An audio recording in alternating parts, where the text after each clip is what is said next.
What's going on, you guys? Welcome back to EPzeronine. So we're going to start this one off with an update from Tonio Burton, and the talk going into this year's Olympia is all about the top 10. Who can crack that top 10 and make a big statement to the bodybuilding world? Who's going to be in? Who's going to be out? And Tonio Burton has definitely been in that conversation for the top 10 in some circles, but some have him just outside that top 10 as well. Some actually have him in the top 8, I should mention. So I wanted to discuss why Tonio is a top 10 contender at the very least.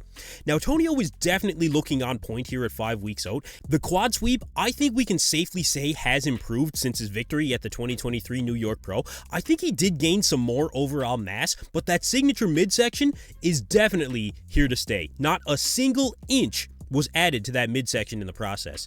Now, what sets Tonio Burton apart from the competition is his aesthetics. Combine that with the increase in overall mass, that very well could land him in a top 10 spot. And I say that because when you look at last year's Olympia, it was Rafael Brandao that landed in 10th place because of essentially his aesthetics and his conditioning. So could the same not be said for Tonio Burton snatching up a spot in that top 10?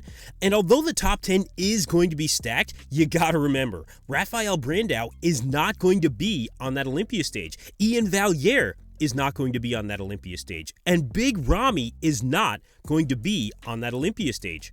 The question really comes down to, has Tonio improved enough to capitalize on that prestigious New York Pro title? And you know what? I want to hear from you guys. You let me know in the comments below if you think that Tonio Burton truly is a top 10 contender. Now, if you ask Tonio, not only does he think he can make it into the top 10, but he thinks he can do even better. Now, with all that being said, we have another update here from Ross Flanigan at 5 weeks out, and the rematch between Ross and Tonio is one of the stories I'm really interested in going into the show, because I think Ross has made improvements in his own right. And if you guys remember earlier this season, Tonio Burton was the overwhelming favorite to win the California Pro, which was only a week after the New York. Literally nobody saw Ross Flanigan coming, and I'm included in that conversation.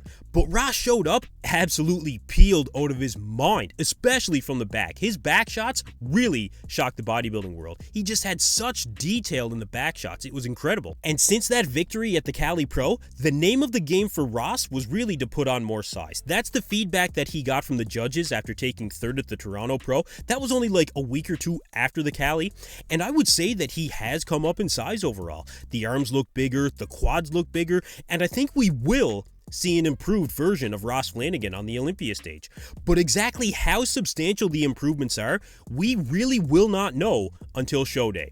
But again, in the battle between Ross versus Tonio, and this is what I really want to get your guys' opinion on, one could argue that if Tonio is in some conversations for cracking the top 10, and Ross Flanigan defeated Tonio at a time when everybody was really overlooking Ross, would that not put him in the conversation for a top 10 finish? Because I haven't seen anyone talking about Ross taking a top 10 spot at the Olympia this year. And look, you guys, I understand. A lot of you out there will probably even say, I mean, look, that's just a foolish question to even ask. Of course Tonio's going to beat Ross Flanigan. But you guys, he did not beat him at the Cali Pro. So really think about it. Is this a legitimate question to be asking? And should we be looking at Ross Flanigan a little bit closer? Is he being overlooked again going into his next competition? You guys let me know what you think in the comments below.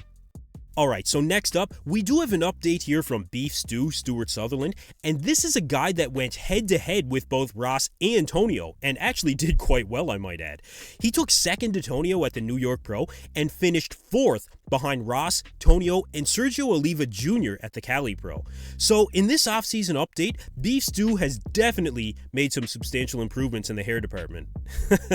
No, look, I'm just kidding, you guys. But really, considering the transitional phase that Stu has gone through to make a career out of bodybuilding without really having the hassles of a 9-to-5 job, he's also moved to a new place and a new state. I mean, I would say he's done a pretty great job maintaining his physique. He still has a respectable level of off-season conditioning, and he has held on to that size. I mean, look, those quads are still pretty impressive looking. You can still see some definition in the back. Overall, this is a great jump-off point for Stu to really start making some substantial improvements. His coach has recently updated his diet to include, as he calls it, a horrific amount of food, and his appetite has always been a point of contention for him, as he said in the past. But he is all in on bodybuilding now more than ever, so I'm expecting big things from Beef Stew in the future.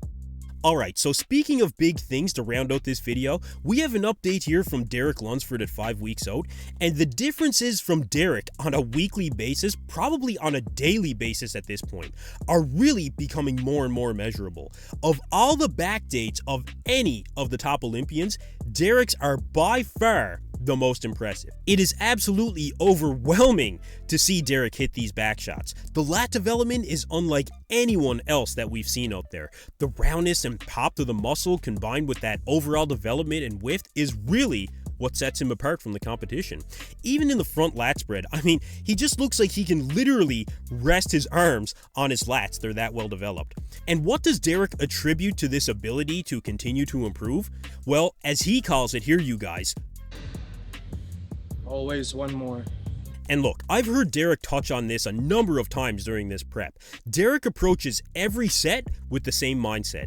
Every rep counts, but those last absolutely dire reps into the top sets, the one that you really have to dig deep down inside and fight for to go past your limits to reach a new level, that's the always one more. That is what Derek is talking about. You guys out there, I know a lot of you guys know exactly what I'm talking about. That's the difference between progress and no progress, growth and no growth, champion or no champion. So as we continue to follow Derek on his road to improve on his runner-up spot on the biggest stage in bodybuilding, the question remains, will Derek Lunsford be crowned the 2023 Mr. Olympia champion? You guys let me know your thoughts in the comments below. Anyway, that's it for me in this video, you guys. Thank you for tuning in to EPzeronine. Be sure to like and subscribe.